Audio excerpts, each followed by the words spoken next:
নমস্কার, কেমন আছো সবাই? আশা করছি সকলে খুব ভালো আছো আর সুস্থ আছো। আমরাও কিন্তু বেশ ভালো আছি। আজকে বৃহস্পতিবার আর এখন বাজে সকাল ওই 8:30 মতো। আর সকালে উঠেই না দেখছি যে ওয়েদারটা বেশ মেঘলা মেঘলা। আর সকালে উঠে খাওয়া দাওয়া করে দেখছি যে মা এখানে আলু টমেটো কুটে মশলা বেটে এদিকে ময়দা মেখে রেখে দিয়েছে। আর আমি না এখন ঘুগনিটা চাপিয়ে দেব, কারণ আজকে বৃহস্পতিবার মায়ের পুজো করতে একটু সময় লাগবে, তাই আমি ঘুগনিটা করে রেখে দেব। আর এখানে দেখছো এই যে ছানাটাকে না জাঁক দিয়েছে, কারণ আজকে ছানার মানে আমরা যেটাকে বলি ছানার কোপ্তা, সেটাকে মায়েরা বলে যে ছানার বড়া করে তরকারি, সেটাই করবে। আর আমি না মায়ের হাতের ওই মোচা ছানার বড়ার তরকারি এইগুলো খেতে খুব পছন্দ করি। আমি এলে বলি মাকে, মা তুমি মাছ মাংস সবসময় করো না, আমাকে এইগুলো করে খাওয়াও, কারণ যেগুলো আমি করতে পারি না। তারপর মা পুজো সেরে এসে এদিকে দেখো ছাতু আর হিঙের পুর দিয়ে কচুরি করছিল। আমি কচুরির পুরগুলোকে ভরে দিয়েছিলাম, আর মা এদিকে দেখো ভেজে নিচ্ছিল। আর মানে কচুরিগুলো কিন্তু দারুণ ফুলেছিল, আর পুরটা দেখছো একদম কোনায় কোনায় ছড়িয়ে গেছে। আর এই যে আমাদের বারান্দার সামনে দেখছো কাকগুলো বসে আছে না, মা ওদেরকে সকালবেলা জলখাবারবেলা খেতে দেয়। আর ওরা না ঠিক টাইমটা জানে, মা যখনই খেতে দেবে না সঙ্গে সঙ্গে উড়ে সবাই চলে আসে। তো আজকে মায়ের জায়গায় আমি জলখাবারে দিচ্ছিলাম। আর সকালে যখন বিস্কিট দেয় না তখন না দেখার মতো, আসলে আমি না মানে স্ট্যান্ডটা তো আনিনি, তাই ভিডিও করতে খুব সমস্যা হচ্ছে, তাই আর দেখাতে পারলাম না। মানে মা এদিক থেকে বিস্কিটটা ছড়ে ওরা মানে পুরো উড়ে গিয়ে ক্যাচ ধরে নেয়, তো মানে দারুণ দেখতে লাগে। আর তারপর মা এদিকে ছানাটাকে জাঁক থেকে তুলে দিল, আর আমি এদিকে ছানাটাকে একটু মেখে নিচ্ছিলাম, একটু নুন মিষ্টি দিয়ে দিয়েছিল, তারপর মাখছিলাম।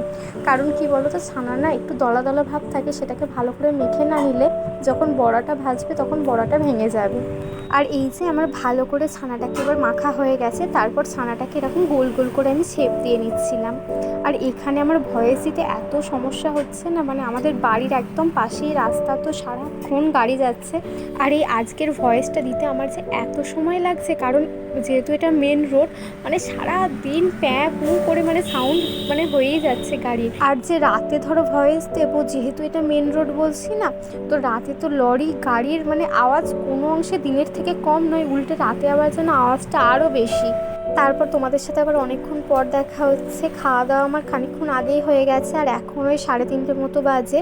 আর দেখছি আকাশে দেখছো ভালো মেঘ ধরেছে, জামা কাপড় দুটো মেলা আছে ছাদে, তো এক্ষুনি মনে হচ্ছে বৃষ্টি আসবে, তাই এলাম যে জামা কাপড়গুলো তুলে নিয়ে যাব।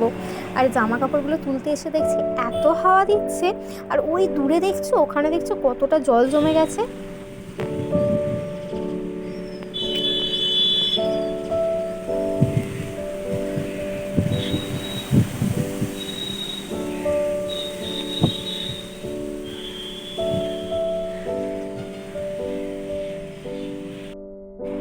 আর দেখলে যে এত জোরে হাওয়া দিচ্ছিল না, আমি আবার একটু দাঁড়িয়ে গেলাম জামা কাপড় তুলতে গিয়ে, কারণ হাওয়াটা এত মিষ্টি দিচ্ছিল, ভাবলাম যে একটু দাঁড়িয়ে যাই। আর কি বলবো, তারপরে একটু দাঁড়িয়েছি কি না তখনই দেখছি বৃষ্টি চলে এসছে, তো তাড়াতাড়ি করে আবার জামা কাপড়গুলো তুলে নিচ্ছিলাম। আসলে প্রথমে আর কি টিপটিপ করে শুরু হলো, এরপরে জোরে আসবে, কারণ মেঘটা না জোরালোই করেছে। আর দূরে যে জলটা দেখালাম না, ওরকম শুধু এইখানটাই বলে না, আমি যখন ট্রেনে করে আসছিলাম এইদিকে না ট্রেন লাইনের চারপাশে দেখছি শুধু জল আর জল, অনেকের বাড়িতে জল ঢুকে গেছে, তো এইদিকে বৃষ্টিটা খুবই জোরালো হয়েছে। আর আমাদের এই যে বাড়ির এখানটা না, এখানটা খুবই জায়গাটা উঁচু, আমি ছোট থেকে দেখছি যে যতই বৃষ্টি হোক যাই হোক চারিদিকে ধরো যতই জল জমে যাক, আমাদের এই জায়গাটায় কোনো দিন জল জমে না, জল ঢোকা তো অনেক পরের কথা। আর বাপি দই এনেছিল, সেটাই এখন খেয়ে নিচ্ছি। আর এখানে মেমারিতে না একটা জায়গায় দই পাওয়া যায়, এই লাল দইটা এত ভালো, মানে কতটা ঠিক দেখো। এটা যদি না কেটে এমনিও ফ্রিজ ছাড়া ধরো দিনে সারাদিন রাখা হয়, সেইভাবে জলই কাটে না, কারণ দইটা না মানে সেই কী বলবো একটা ক্রিমি ভাব, মানে খুবই ঠিক। আর আমি না এই দইটা খেতে ভীষণ পছন্দ করি, তাই আমি যখনই বাড়ি আসি বাপি এই দইটা আনতে কখনো ভোলে না। আর তারপর জামা কাপড়গুলো তো 3:30 তুলে আনলাম, আর 4টে দেখি যে রোদ উঠে গেছে। আমি আর ভয়ে জামা কাপড়টা দিতে গেলাম না ছাদে, যে না আবার একটু পরে বৃষ্টি চলে আসবে।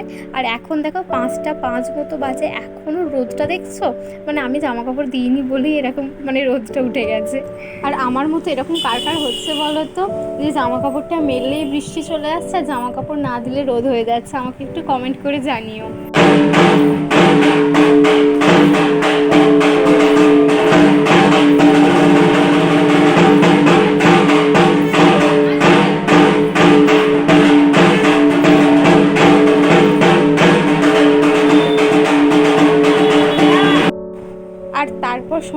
বাড়ির পাশের এই চণ্ডী মন্দিরে এসেছিলাম। আসলে এখন বলে না, ছোটো থেকে মায়েরা বা আমরা সবসময় এই চণ্ডী মন্দিরে সন্ধ্যাবেলা এসে বসি। আর ওই যে দেখতে পাচ্ছ এত সুন্দর আজকে একটা অর্ধচন্দ্র উঠেছিল, মানে সামনে থেকে দেখতে তো আরও ভালো লাগছিল।